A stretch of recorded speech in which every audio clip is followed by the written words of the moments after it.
Marcus Heel had always been fascinated by the idea of immortality, not in a sense of living forever, but in leaving behind something that would outlast him. He wanted people to remember his name, his ideas, his creativity. He was not a famous musician, nor a celebrated painter, nor a best-selling author. He was simply an office worker with big dreams and very little patience. One evening, while browsing online forums, Marcus stumbled upon a discussion about tattoos that could be scanned. One user had tattooed a quick response code that linked directly to his photography portfolio. Another had used it to send people to his business website. The comments were filled with admiration. People called it futuristic, brilliant, and unforgettable. Marcus felt his heart pound with excitement. "This is it," he whispered to himself. "This is how I make my mark." He decided to create a personal website. The site was simple: a black background, his name in large letters, and a single quote he loved. "Do not go where the path may lead. Go instead where there is no path and leave a trail." He imagined strangers scanning his arm years later, discovering his name, and wondering who this bold thinker had been. The next weekend, he walked into a tattoo parlor with the printed code in hand. The artist, a grizzled man with a skeptical glare, studied the design. "You know, these codes are tricky," the artist warned. "Skin moves. If one square is off, the code might never scan." Marcus waved him off. "It will be fine. Just copy it." "Exactly." For 2 painful hours, Marcus clenched his jaw as the machine carved black squares into his skin. When the artist was finished, the tattoo looked sharp, detailed, and almost machine-perfect. Marcus paid and hurried home, eager for the moment of truth. He pointed his phone at his forearm. Nothing. He tried again, holding his arm under a lamp. Still nothing.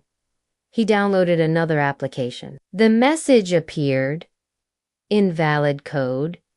Marcus felt his stomach sink. He twisted his arm, stretched his skin, tried different angles. No matter what he did, the code refused to work. The tattoo was a permanent decoration with no purpose. At first, Marcus felt furious. He had imagined becoming a legend, the man whose tattoo revealed wisdom to the world. Instead, he was a man with a broken barcode. He considered laser removal, but the price was far beyond what he could afford. When he showed the tattoo to his friends, their laughter was uncontrollable. "So you wanted to be a visionary," one of them teased, "but now you are a walking error message." Another said, "You should just tattoo the words page not found under it." The humiliation stung, but Marcus discovered something unexpected. Wherever he went, people wanted to see the tattoo. At bars, strangers asked about it. At parties, groups of people lined up to scan it.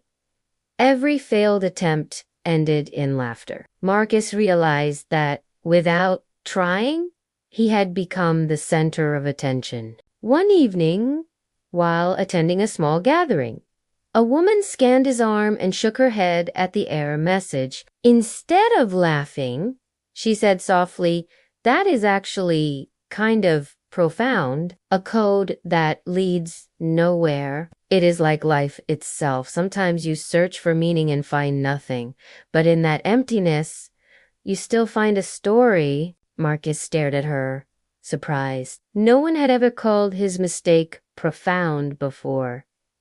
That night, he thought about her words. Perhaps his tattoo did not need to function in order to mean something. Perhaps its failure was its meaning. Months later, a local journalist wrote an article about unusual tattoos. Marcus was interviewed, photographed, and humorously labeled as the man with the code that does not work. The story spread across social media. Thousands of people commented, some mocking, but many admiring the strange honesty of it. One comment read, "This tattoo is the most accurate symbol of the modern world. Technology that promises everything but often fails." Marcus laughed when he read that. He realized he had wanted immortality, and in an odd way, he had achieved it. People remembered his story, shared it, and retold it. His broken tattoo had given him a kind of legacy after all. Years later, when strangers still asked to scan his arm, Marcus no longer felt shame. He would smile, hold out his tattoo, and say, "It does not work." That is the point. And in that moment, he knew he had left his trail.